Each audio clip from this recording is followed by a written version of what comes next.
1000 ans au service des ténèbres, première partie. La première fois que je suis venu dans ce monde, j'étais né en Égypte, et j'étais un homme en ce temps-là. J'avais une femme et 4 enfants. J'étais un soldat et nous étions tous allés dans le champ de bataille. Nous étions près de 20 000 soldats dans notre troupe, et le combat était tellement difficile que notre commandant est mort, et nous aussi. Lorsque nous sommes morts, nous ne savions où partir. En fait, si quelqu'un qui n'a pas l'Esprit de Dieu, ou qui ne vit pas une vie qui plaît à Dieu meurt, son âme planera. Il n'y aura pas d'ange pour escorter la personne et la conduire au ciel. Ainsi, nos esprits planaient dans l'air. Tout à coup, il y avait des démons appelés Magog, qui sont apparus dans le champ de bataille avec des réservoirs remplis de sang. Lorsqu'ils étaient sur le point de partir, ils ont découvert que nous planions dans l'air. Ils ont arrêté toutes nos âmes et nous ont emmenés en haute mer. Lorsque nous sommes arrivés dans la mer, ils nous ont conduits dans le palais de la reine de la côte. Ils nous ont mis en rang, et ils nous ont tous initiés en nous donnant une coupe de sang. Nous avons bu ce sang comme une alliance d'initiation. Après avoir été initiés, ils ont envoyé chercher notre plan afin de nous donner une tâche. Dans le royaume des ténèbres, il existe différents niveaux, et aussi différents grades. Niveau local, niveau étatique, niveau fédéral, niveau national, niveau mondial. Ce sont les 5 niveaux dans le monde que beaucoup ont l'habitude d'appeler 5 étoiles. Certaines personnes peuvent le dessiner dans leur église, d'autres dans leur maison. Ils ne savent pas ce que ça signifie eux. Ça signifie 5 niveaux du pouvoir mondial et représentent le royaume de ténèbres. Donc, ces niveaux existent par grade. Lorsque le niveau local traite avec vous, ils peuvent facilement faire tout ce qu'ils veulent avec vous sans chercher à connaître votre plan directeur. Il y a le royaume 333, le royaume 666, le royaume 777, le royaume 999 et plus. Mais, aujourd'hui, nous sommes dans le royaume 666 du monde marin. Dans ce monde, avant de faire quoi que ce soit sur vous, ils doivent demander votre plan directeur. Le plan ne peut être obtenu que dans le royaume de ténèbres appelé le royaume 999 où règnent les démons internationaux. Avant que toute personne vienne dans ce monde du ciel, elle arrivera d'abord dans un lieu appelé le centre d'immigration. Tout être humain est stoppé dans ce centre afin de vérifier son plan directeur.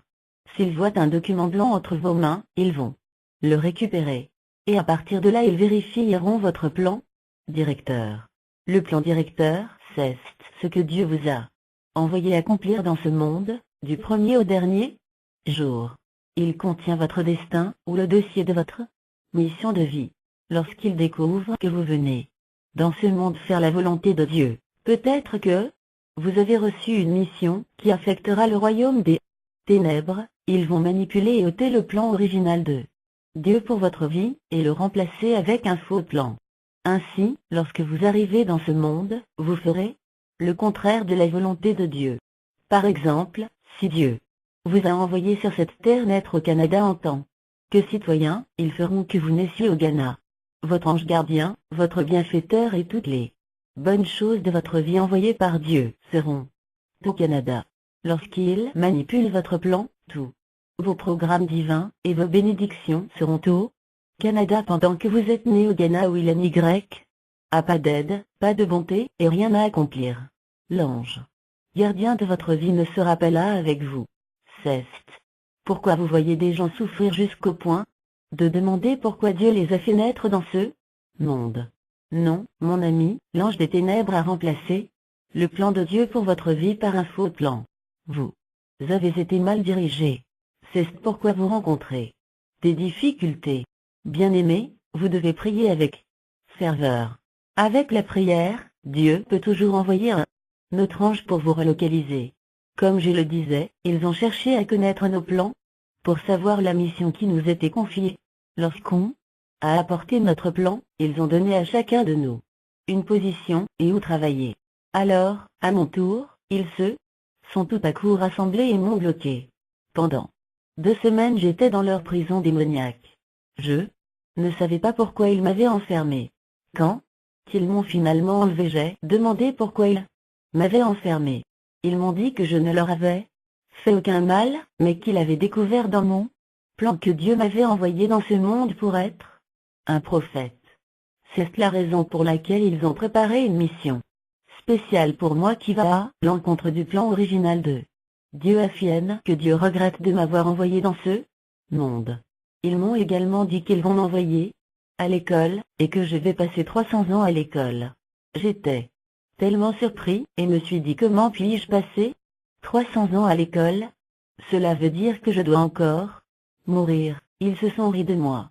Ils m'ont dit que dans ce lieu personne ne meurt, et ils m'ont montré certaines personnes qui vivaient depuis 2000-3000 ans. Ces propos m'ont encouragé, et ils m'ont également donné quelque chose comme un petit caillou. Ils l'ont mis dans ma bouche, et je l'ai avalé croyant que cela avait l'immortalité. Je ne savais pas que le diable me trompait. Juste. Plus tard, ils m'ont envoyé à étudier à l'école dans la mer jusqu'à l'université. La mer est grande, et plus grande que le monde entier. Je ne sais comment le décrire. Le monde dans lequel nous trouvons représente peut-être juste un état dans ce lieu-là. Ce lieu est très grand. Si vous voyez leur stade, vous ne pouvez pas le comparer avec ce que nous avons ici. Si vous voyez leurs universités, leurs hôpitaux, ils dépassent les nôtres. Ils sont plus civilisés et plus avancés que nous. Les anges déchus sont descendus du ciel à cause de leur rébellion. Ils connaissaient le secret derrière toutes les plantes, le secret dans la création des animaux. Mais lorsque Dieu voulait créer les humains, il a envoyé son souffle en l'homme et le secret derrière. Ce souffle est un mystère à leurs yeux. C'est pourquoi l'homme est particulièrement adoré au-dessus de toute autre créature. J'ai étudié beaucoup de matière dans le royaume des ténèbres sous la mer. Mais la matière principale pour laquelle j'y suis allé, c'était la théologie. Ces cours sur la théologie m'a pris 100 années pour finir. Ça peut vous surprendre que dans le monde de ténèbres, on lit la Bible. La Bible est le plus grand livre. C'est le livre de la loi. Nous n'avons pas un autre livre de la loi dans le royaume de ténèbres. Bien que d'autres religions puissent considérer d'autres livres comme livres de la loi, le livre qui suscite plus la peur et le respect, et que le monde de ténèbres ne joue pas avec, c'est la Bible. Car ils savent que c'est par cette Bible que tout être humain sera jugé. Le ciel sera également jugé par la Bible. Donc, si vous voulez être grand ou avoir une promotion, si vous désirez être un policier, un avocat, un juge, ou avoir un grand statut dans le royaume des ténèbres, vous devez lire la théologie dans la mer. Vous devez connaître la parole de Dieu, car elle est puissante dans le royaume des ténèbres. De même que la parole de Dieu est souvent utilisée dans la lumière, elle est également utilisée dans les ténèbres. La seule différence est que, dans le royaume des ténèbres, nous l'utilisons seulement pour contredire les vrais chrétiens parce qu'ils sont ignorants et ne connaissent pas la puissance de la parole. Et comment l'utiliser? J'ai étudié beaucoup de matière dans ce lieu sous la mer que je ne peux pas développer. Je conseille à tous ceux qui désirent aller à l'école ou à l'université d'étudier seulement quelques matières. En ce qui concerne l'éducation, vous recevrez seulement des théories. Le vrai côté pratique de toutes ces matières que vous avez à l'école se trouve dans la mer. Ils pourront vous donner des cours, c'est-à-dire que vous lirez des livres, mais faire la pratique et d'autres choses n'est pas possible. Par exemple, vous voulez fabriquer un produit chimique, un médicament ou une machine. À la fin de vos études, malgré tous vos efforts, l'on ne reconnaîtra pas votre produit. Mais vous rencontrerez des gens qui ont fait exactement la même chose que vous, et dont leurs produits sont reconnus. Vous vous demanderez alors pourquoi leur produit est meilleur et non le vôtre. Il existe un culte appelé occultisme scientifique mondial. Ceux qui sont appelés génies dans n'importe quelle matière sont membres de cet occultisme scientifique mondial. Il est vrai qu'il existe les génies de Dieu, mais pas à la manière du monde. J'en suis très sûr. J'ai pris 300 ans pour finir les études. Après ma cérémonie de sortie, j'ai été promu et envoyé en Californie, aux États-Unis. Ce cours m'a été offert parce que je voulais être juge en chef dans le plus grand tribunal du royaume des ténèbres. Et puisque je travaillais dur, j'avais passé tous mes examens et plus tard, je suis devenu juge en chef dans le plus grand tribunal des ténèbres. C'est la raison pour laquelle j'ai été envoyé en Californie. La Californie est le siège et le bureau du diable dans le monde entier. Le diable a 3 bureaux dans le monde, un bureau en Californie, un autre en Inde et un troisième au Nigeria. Le bureau du Nigeria fut fondé en 1977 à l'époque du festival Festac 77. Ce festival a été introduit au Nigeria par l'un de nos anciens présidents. Vous pouvez croire qu'il s'agissait d'un simple festival. Le festival Festac 77 a été programmé à fin d'initier et de faciliter la mise sur pied du royaume des ténèbres et la puissance démoniaque au Nigeria.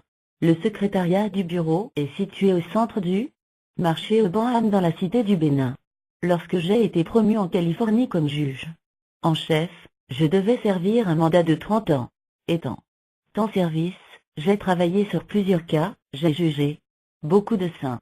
J'ai condamné beaucoup d'âmes que je ne peux pas expliquer dans cette confession. J'étais là, faisant parfaitement mon travail jusqu'au jour où je suis allé dans ma chambre pour examiner les dossiers. Je suis tombé sur le dossier d'une personne à naître. Comment quelqu'un qui n'est pas né peut-il avoir un procès? Comment est-ce que je peux juger quelqu'un qui n'est pas encore venu dans ce monde? J'étais confuse. Je ne savais pas comment traiter un tel cas. J'ai dû appeler mon greffier. Je lui ai demandé de me donner des explications par rapport à ce cas. Il était incapable de le faire. Alors, j'ai envoyé chercher l'avocat démon qui avait porté l'affaire. Lorsque je l'ai interrogé, il a ri. Il a dit que c'est possible pour quelqu'un qui n'est pas encore né dans ce monde de répondre à un cas dans le royaume de ténèbres. Et j'ai dit comment une personne qui n'est pas encore née dans ce monde peut répondre à un procès? Il a répondu qu'ils ont des astrologues, je veux dire des gens qui parcourent les étoiles. Avant que tout homme soit né dans ce monde, son étoile sera dans le ciel pendant environ 300-400 ans bien avant. Son étoile sera là en train de l'attendre, le préparant pour sa génération à venir. Donc, il y a certains anges déchus appelés des navigateurs de l'espace. Ce sont des démons que nous appelons astrologues des ténèbres. Ils lisent les étoiles 300-400 ans avant. Donc, lorsque ces astrologues étaient en mission, ils ont rencontré une étoile étrange, enveloppée dans une colonne de feu. De plus, l'on avait auparavant remarqué une étoile pareille enveloppée dans une colonne de feu, l'étoile de Moïse. Avant la naissance de Moïse, le royaume des ténèbres avait remarqué qu'une personne étrange allait venir. C'est la raison pour laquelle ils avaient fait la guerre contre Moïse. Ils ne voulaient pas qu'il réussisse dans sa mission jusqu'à abolir et tuer tous les nouveau-nés mâles en Égypte. Gloire à Dieu qui la fit, ni par triompher. Cependant, lorsqu'ils ont de nouveau découvert cette étoile, ils ont immédiatement pris note de la personne. Ils voulaient alors faire un programme contre sa vie, raison pour laquelle ils m'ont fait parvenir ce cas. Bien que l'enfant qui n'était pas encore né ne leur ait fait aucun mal, ils voulaient plutôt reprogrammer sa vie pour créer des failles contre Dieu. Ils ont apporté l'affaire dans mon bureau, attendant des instructions de moi sur comment reprogrammer la personnalité à naître. Par conséquent, j'ai demandé à l'avocat comment nous allions voir la personne à juger. Il a dit que c'est possible d'amener une telle personne dans le royaume de ténèbres pour jugement et qu'il avait besoin de la permission du ciel. J'ai dit je ne crois pas à de telles choses. Mais il répondit et dit, comme le diable avait demandé et obtenu la permission de Dieu pour toucher à tout ce que Job avait, il pourrait également faire la même demande. J'ai cru que c'était de la blague, et leur ai donné rendez-vous avec réticence, en disant qu'à cette date j'établirais un jugement pour lui. Franchement, je ne savais pas quel genre de jugement prononcer contre cette personne inconnue. L'avocat m'a fait savoir que si je ne traite pas ce cas, ils vont me trahir. Cette menace m'a forcé à retourner dans ma bibliothèque pour plus de recherches. Alors, le jugement que j'ai prononcé consistait à arranger un mariage pour elle. Le bébé qui était apparu devant moi était un adulte, encore à naître. Alors, j'ai préparé un démon réincarné pour lui comme femme, et je les ai mariés. En fait, à ma plus grande surprise, lorsqu'on lisait ces données, le nom que l'enfant devait porter sur terre était dans son plan directeur, y compris les noms des parents et le lieu de naissance. Je veux dire 300-400 ans avant la naissance du bébé. Même ses parents n'étaient pas encore nés. On m'a tout dit, même le lieu de sa naissance, le nom de ses parents, et toutes choses le concernant. Alors, j'ai dû reprogrammer le plan de Dieu pour sa vie, et préparer un démon réincarné comme femme pour lui. Bien-aimé, si vous réalisez que vous avez une femme, ou un mari spirituel, ne tombez pas dans le piège de croire que vous êtes trop saint. Cherchez rapidement votre délivrance et priez, car plusieurs personnes sont initiées ou sont mariées au démon avant d'être nées. Plusieurs sont fiancés avant leur naissance. Alors, ne contestez pas, cherchez juste votre délivrance. Tout le monde a besoin de délivrance, car vous êtes dans ce monde. Ce monde a été pollué, et vous avez besoin de délivrance tous les jours. Après avoir jugé ce cas, j'ai également jugé un autre cas, et plusieurs autres. J'ai achevé mes 30 ans de service à ce poste dans le royaume de ténèbres. Après cela, j'ai été promu à un autre royaume de ténèbres appelé royaume anti-Dieu. Il existe 3 types de royaumes de ténèbres qui contrôlent ce monde: royaume anti-Dieu, royaume de l'Antéchrist, et le royaume satanique. Depuis l'époque du jardin d'Éden, nous avons eu seulement un royaume jusqu'à présent, le royaume anti-Dieu. Après ce royaume, vient le royaume de l'Antéchrist, puis vient le royaume satanique. Dans le royaume, il m'a été dit qu'il ne se préoccupait pas d'attaquer les gens, ou de les tuer n'importe comment. Il ne les empêche pas non plus de prospérer, ou de procréer. Bref, leur travail ne consiste pas à affliger les gens sur terre avec des maladies. C'est la mission des royaumes locaux et inférieurs ou leur. La seule mission qu'ils ont dans leur royaume est d'amener l'homme à servir Dieu sous sa colère. Ils ont pour principale mission de conduire les gens en enfer. Ils ont le niveau le plus élevé dans le royaume des ténèbres, qui consiste à empêcher l'homme d'entrer au ciel. Ils m'ont dit que leur devise et leur puissance sont la parole de Dieu. Ils m'ont dit que leur devise se trouve dans Deutéronome 5:7-9, tu n'auras point d'autre Dieu devant ma face. Tu ne te feras point d'image taillée, de représentation quelconque des choses qui sont en haut dans les cieux, qui sont en bas sur la terre, et qui sont dans les eaux, plus bas que la terre. Tu ne te prosterneras point devant telles, et tu ne les serviras point, car moi, l'Éternel, ton Dieu, je suis un Dieu jaloux, qui punit l'iniquité des pères sur les enfants jusqu'à la 3e, et à la 4e génération de ceux qui me haïssent. Ces choses ne me disaient absolument rien et n'étaient pas étranges pour moi, car je les ai étudiées à l'école. Lorsque j'étais dans la mer, je leur ai demandé comment ce verset pouvait les rendre puissants. Ils ont répondu qu'ils étaient des anges déchus. Ils ont vécu avec Dieu pendant des milliers d'années avant de commettre le péché qui les a conduits dans ce monde. Ils croyaient connaître et comprendre très bien l'attitude de Dieu. Ils savent que Dieu n'acceptera jamais quelqu'un qui adore un autre Dieu. Ils savent que quiconque adore un autre Dieu sera toujours sous la colère de Dieu. Et si cette personne meurt, ils sont très sûrs que cette personne ne verra jamais la faveur de Dieu.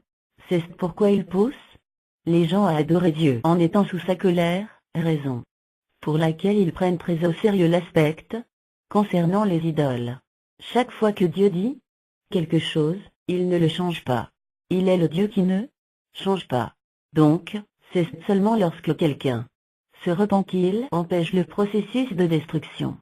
Si cette personne retourne dans le péché, alors Dieu retournera tous ses péchés sur la personne, ainsi que ce qu'elle avait déjà commis, mais lorsque quelqu'un se repent et ne retourne pas dans le péché, il est totalement vainqueur. Bref, ils m'ont dit qu'ils n'empêchent pas l'homme d'aller à l'église ni d'adorer Dieu. En plus, ils utilisent la sagesse et non la puissance pour programmer les vies des gens, afin qu'ils adorent Dieu en étant sous sa colère. C'est pourquoi ils créent beaucoup d'églises aujourd'hui, dont la plupart enseignent et suivent ce qui n'est pas écrit dans la Bible concernant la manière dont ils se servent des religions et des églises pour accomplir leur mission. Ils m'ont révéler qu'il pousse ceux qui veulent adorer Dieu à adorer les idoles en suivant ces églises qui ne mettent pas en pratique la Bible. Il s'ensuit que peu importe leur justice et leur bonté, Dieu ne les acceptera jamais. Dès qu'ils meurent, ce verset sera ouvert contre eux par les démons aux portes du ciel. Ils m'ont révélé que les démons ne combattent pas les gens seulement sur terre. Quand les gens meurent, les démons se tiennent devant les portes du ciel pour citer contre eux des choses qu'ils ont faites sur terre. C'est ce qu'ils font le plus souvent contre les chrétiens qui croyaient être saints sur terre.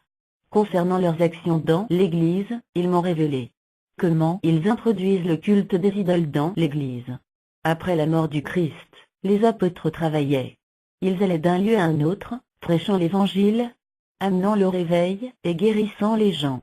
Partout où ils allaient, il y avait la guérison, la démonstration de la puissance et la délivrance. Les gens commençaient à venir au Seigneur et à suivre les apôtres. Alors, le royaume anti-Dieu, ont dit, comment allons-nous empêcher ces gens? Ils avaient essayé de les empêcher en les tuant, mais plus ils tuaient, plus le nombre augmentait. Lorsque les apôtres sont allés à Rome, ils avaient organisé un programme où beaucoup de personnes avaient participé. Beaucoup de personnes possédées, et celles souffrant des maladies y compris la cécité étaient guéries. Après le programme, les apôtres avaient posé le fondement d'une église pour que les gens adorent Dieu. L'église fut établie. Les apôtres ont nommé des dirigeants et des évangélistes pour diriger l'église, et ils ont continué leur chemin. Mais, le diable a réussi à introduire progressivement l'idolâtrie dans l'église par l'adoration de la reine du ciel qu'ils ont appelée Marie. Le vrai nom de cette idole est venu. Les démons disent par là qu'ils ont le pouvoir d'amener les gens à adorer Dieu sous sa colère. Lorsque les gens arrivent à la porte du ciel dans de telles conditions après leur mort, les démons utiliseront ce verset pour les empêcher d'entrer au ciel.